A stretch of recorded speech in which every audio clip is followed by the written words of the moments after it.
그림, 성경 동화, 사화. 노아는 왜 방주를 지었을까? 보이지 않는 것을 믿는 믿음. 세상은 사람들이 아주 많아졌어요.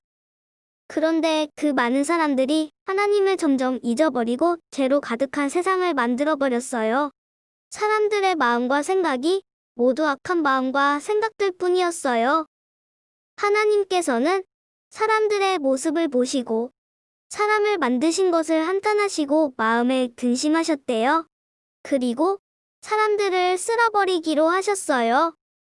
여호와께서 사람의 죄악이 세상에 가득함과 그의 마음으로 생각하는 모든 계획이 항상 악할 뿐임을 보시고 땅 위에 사람 지으셨음을 한탄하사 마음에 근심하시고 이르시되 내가 창조한 사람을 내가 지면에서 쓸어버리되 사람으로부터 가축과 기는 것과 공중의 새까지 그리하리니 이는 내가 그것들을 지었음을 한탄함이니라 하시니라.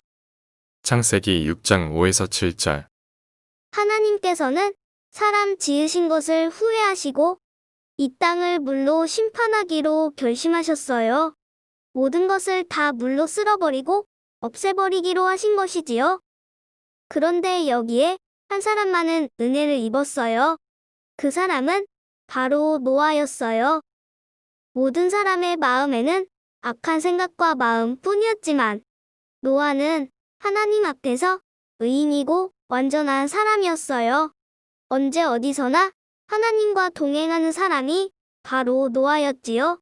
하나님께서는 노아와 그의 가족들을 빼고 세상을 멸하기로 결심하셨어요. 그래서 하나님께서 노아에게 홍수를 일으켜 땅에 있는 모든 생물을 멸해버리시겠다고 말씀하셨어요. 홍수를 피하기 위해 산 위에 아주 커다란 방주를 지으라고 하셨어요. 방주는 나무로 만든 커다란 배예요. 또 하나님께서는 그 커다란 방주의 가족들과 각종 동물들을 태우고 먹을 음식들을 채우고 올라타라고 말씀하셨어요. 노아는 하나님의 말씀대로 그대로 순종했답니다. 노아는 하나님의 말씀대로 방주를 짓기 시작했어요. 방주를 다 지었을 때 노아의 나이가 600살이었다고 해요. 아주 오랜 시간 걸려 방주를 다 만들자 하나님께서 말씀하신 대로 동물들을 방주에 태우고 가족들과 함께 방주에 올라탔어요. 7일 후에 땅속 깊은 곳에 물이 터지고 하늘에 있던 물들이 쏟아지기 시작했어요. 그날을 시작으로 40일 동안 비가 내렸고 세상은 물로 가득 차버렸어요.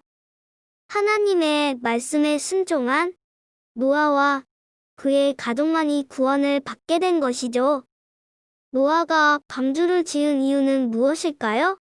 한번 맞춰보세요.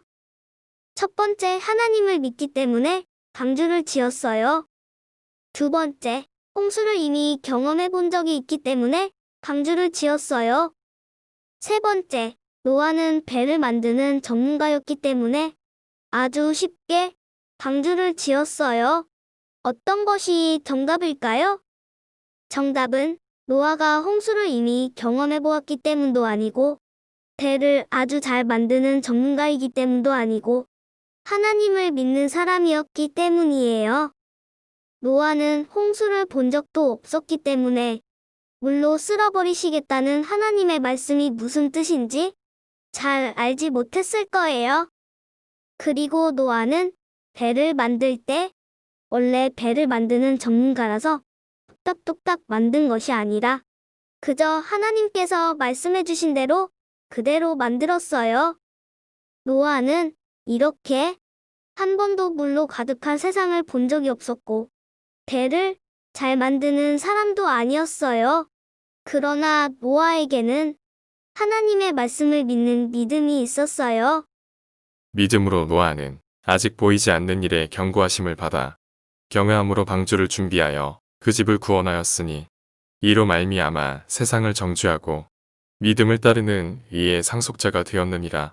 히브리서 11장 7절. 믿음은 보이지 않는 것을 믿는 것이 믿음이에요.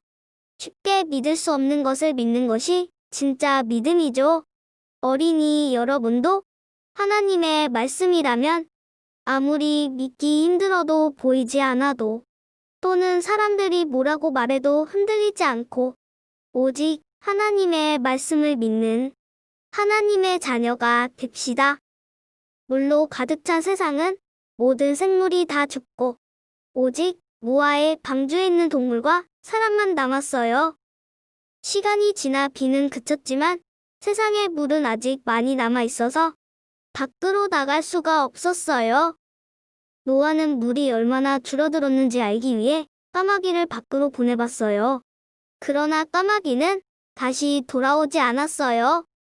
다시 비둘기를 밖으로 보내봤지만 비둘기는 물 때문에 앉을 곳이 없어서 방주로 다시 돌아왔어요. 7일 뒤에 다시 비둘기를 보냈더니 이번에는 잎사귀를 물고 돌아왔어요. 그리고 또 7일 뒤에 한 번 더 비둘기를 날려보았는데 비둘기가 돌아오지 않았어요. 하나님께서 노아에게 이제 방주에서 가족들과 동물들에게 나오라고 말씀하셨어요. 1년 넘게 노아는 방주에서 지내다가 드디어 나왔답니다. 드디어 땅을 밟은 노아는 가장 먼저 하나님께 제단을 쌓고 감사의 예배를 드렸어요. 하나님께서는 그 예배를 받으시고 노아에게 다시는 물로 이 땅을 심판하지 않으시기로 약속하셨어요. 그 증거로 우리에게 무지개를 주셨어요. 노아를 보면서 우리는 알아야 할 것이 있어요. 첫 번째로 우리는 믿을 수 없는 일이라도 하나님의 말씀이라면 믿음을 가지는 하나님의 자녀가 되어야 해요. 두 번째로 방주에서 내리자마자 하나님께 예배한 노아처럼 모든 일에 하나님 중심, 예배의 중심으로 사는 하나님의 자녀가 되어야 해요. 끝.